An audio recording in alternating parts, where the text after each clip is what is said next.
Hey everyone, welcome. This is by Clover and Crown, and I'm here to share with you what I've made from the challenge with MetalScrappinChick here on YouTube for the June 2021 Bargain Beadbox Maker Mashup. If you did the challenge, please leave me a comment and let me know, and also tag your video with BBB Maker Mashup so that I know. And you can also, tag me if you would like.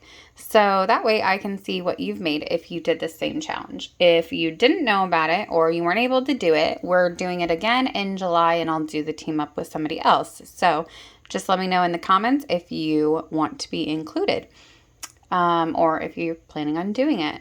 So I am wearing 3 of the items here because I made some stacking rings, and I'll show you those in a minute, but this is what I have left over. Sorry if the video is kind of shaky because I have to hold the camera, which makes it a little less desirable, but as you can see here on my board, I have plenty of items still left over. I'm going to still be making lots of items for June with the rest of the items, and this gives me some playing room with items that we picked for the challenge. So the 8 items we picked, this stuff is just extra stuff that I kind of used. But the 8 items that we picked were these white, larger rondelle beads in the jade white. They kind of like have a milk glass look to them. These cathedral beads here that are red and silver, the red rondelles, which are smaller than the white, and then these smallest rondelles, which are kind of mixed in here. Sorry, I know it's looking a little dark, but there's these really small indigo colored rondelles, and you'll see I used a lot of those. And then there's these 6mm Lapis Lazuli round gemstones. We also picked head pins, the ball head pins, and these great accent beads, which are like have a rope detail on them. They're really nice. There we go. So those were some of my favorite pieces. And then chandelier findings. I'm not sure if I went over those, but she also picked the chandelier findings. So I still have 2 of them left, but I really liked the way I used them. So I still have plenty of items left to use outside of the challenge. So let's see what I've made. All right, so first off, after I made one of these rings, which is this one, the round lapis lazuli ring, and a lot of this stuff goes together. I mean, I put them in sets usually, but they all go together.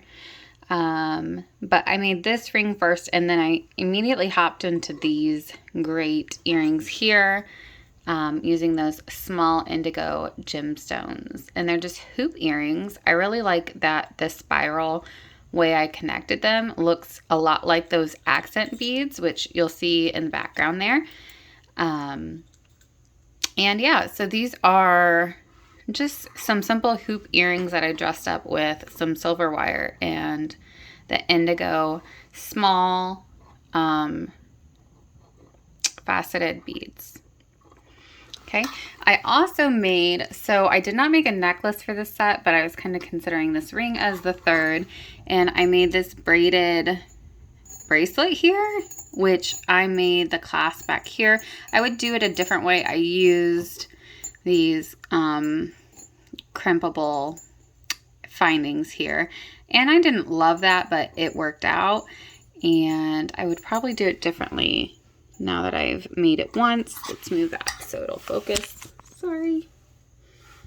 Yeah, it's just braided, and then I love that these look like little earths, like all the way around the little lapis lazuli. So that's just a braided bracelet. The next set here, let's go ahead and put those over there, is this red set here, which I love. It's like a little firecracker set. These I always make, I call them my sway earrings, but like here they look like little firecrackers, perfect for 4th of July. I'm excited about these. And just the red, white, and blue faceted rondelles. I like these a lot. And I made a bracelet here with the all the colors, and this one is kind of transitional. This kind of goes with the one here, but it also goes with the set behind it. So I'll talk more about it here in a minute, because here's the bracelet I intended to use with these earrings. And this one has a little bit of everything. My favorite pieces are here, how that rope accent works with those two blue beads.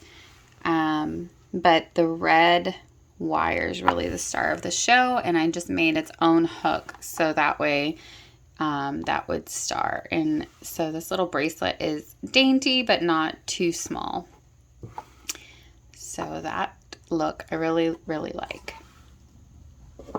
All right, so that takes me to this look here. Like I said, I used one of the chandelier findings here and left the hole open because the skin just kind of shows through it and it lays this way. But I did some, just a variety of dangles here, tapering down, and I did the same thing on the necklace, you'll see. I like these cathedral beads. Really, this was my chance to show off the cathedral beads.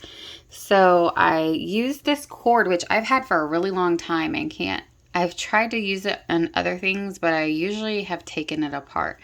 So I think I really like this. I used an adjustable knot, and it has like a nice feel to it, and the colors are perfect. So as you see here, I have like the circle pendant. I did attach with wire, which you can see right here. It really goes well with the design because of the anchor knots.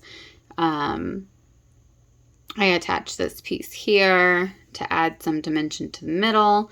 And then, yeah, I did not only use 5 charms. I actually used 7 charms because each of the end ones have 2 charms on it. But you can just see it's gleaming. It's really pretty. This wouldn't be my favorite piece to wear, but I think this is my favorite piece I made. And then up here, I kept the earrings pretty simple since there's a lot going on with the dangles of the bracelet and the necklace. So, and as you can see, I did interchangeable rings for the 3 sets. I did just a white bead, and I just bent the wire to hold it in, and it's adjustable because you can open or close it. This one is not adjustable. It's just wire worked in there with that little round lapis lazuli. It's very simple. And then this one's like a fidget ring, I guess. It has 3 beads that are stationary in the back that close the wire, and they're permanently bonded. And then just one little cute tiny gemstone that actually it's pretty satisfying because it moves around a lot, so you can fiddle with it. My niece actually brought these kind of rings up to me the other day, and I thought I'd make one. So, all right, there are all my looks.